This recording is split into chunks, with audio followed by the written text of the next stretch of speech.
Assalamualaikum warahmatullahi wabarakatuh. Baiklah, perkenalkan kami dari kelompok 3. Yang pertama, saya bernama Filia Maisil. Saya Ania Oktaviani. Saya Inta Sari. Saya Rani Anggraini. Sekarang kami akan menampilkan hasil diskusi kami dari makalah berjudul Memahami Berbagai Aktivitas Komunikasi Interpersonal di Kampus, Masyarakat, dan Tempat Kerja. Yang pertama akan dibacakan oleh Yani. Pengertian komunikasi dan komunikasi diadik. Komunikasi adalah hubungan kontak antar dan antara manusia, baik individu maupun kelompok. Dalam kehidupan sehari-hari, disadari atau tidak, komunikasi adalah bagian dari kehidupan manusia itu sendiri. Komunikasi diadik adalah merupakan bagian terpenting dalam proses belajar mengajar. Komunikasi formal dan non-formal. Komunikasi formal adalah suatu proses komunikasi yang bersifat resmi dan biasanya dilakukan di dalam lembaga formal melalui garis perintah atau sifatnya instruktif berdasarkan struktur organisasi oleh pelaku yang berkomunikasi sebagai petugas organisasi dengan status masing-masing yang tujuannya menyampaikan pesan yang terkait dengan kepentingan dinas.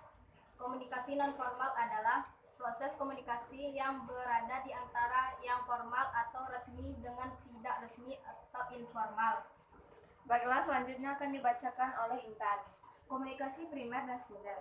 Proses komunikasi secara primer adalah proses penyampaian pikiran dan atau perasaan seseorang kepada orang lain dengan menggunakan lambang simbol sebagai media, bahasa, riak, isyarat, gambar, warna, dan sebagainya. Proses sekunder adalah proses penyampaian pesan oleh komunikator kepada komunikan dengan menggunakan alat atau sarana ini, media kedua setelah memakai lambang sebagai media pertama. Komunikasi horizontal dan vertikal. Komunikasi horizontal merupakan bentuk komunikasi secara mendatar di mana terjadi pertukaran pesan secara menyamping dan dilakukan oleh dua pihak yang mempunyai kedudukan sama, posisi sama, jabatan, level maupun eselon yang sama dalam suatu organisasi. Komunikasi vertikal adalah komunikasi yang terjadi antara atasan dan bawahan dalam organisasi.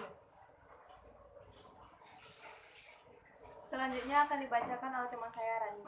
Komunikasi lobby dan negosiasi. Lobby adalah dalam kehidupan sehari-hari kita sering mendengar istilah lobby atau dalam bahasa Indonesia disebut lobby. Sebenarnya dalam kehidupan sehari-hari pun banyak hal yang bisa dikategorikan sebagai lobby karena setiap orang memiliki kepentingan dan tujuan yang berbeda-beda.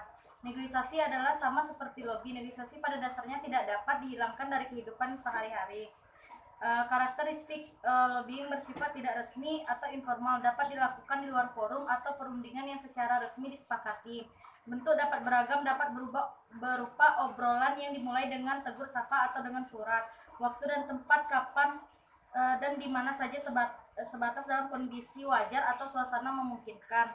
Pelaku atau aktor atau pihak yang melakukan lobbying dapat beragam dan siapa saja, yakni pihak yang berkepentingan, dapat pihak eksekutif atau pemerintahan. 5. Bila dibutuhkan dapat melibatkan pihak ketiga untuk perantara. Target kegiatan lobby mempengaruhi kebijakan, menarik dukungan, memenangkan persyarat kontrak dalam kegiatan bisnis, dan lain-lain. Jenis negosiator ada 2 macam, yaitu value claimers, 2 value creators. Komunikasi sharing, diskusi, dan wawancara. Sharing berasal dari kata share yang artinya berbagi atau saling menukar sesuatu. Diskusi adalah sebuah interaksi komunikasi antara 2 orang atau lebih. Dan wawancara adalah pertemuan 2 orang atau lebih dengan maksud untuk menggali informasi yang berupa fakta atau pendapat seseorang untuk tujuan tertentu. Baiklah, itu hasil diskusi kami. Maaf kalau ada kekurangan karena di sini kita sama-sama belajar.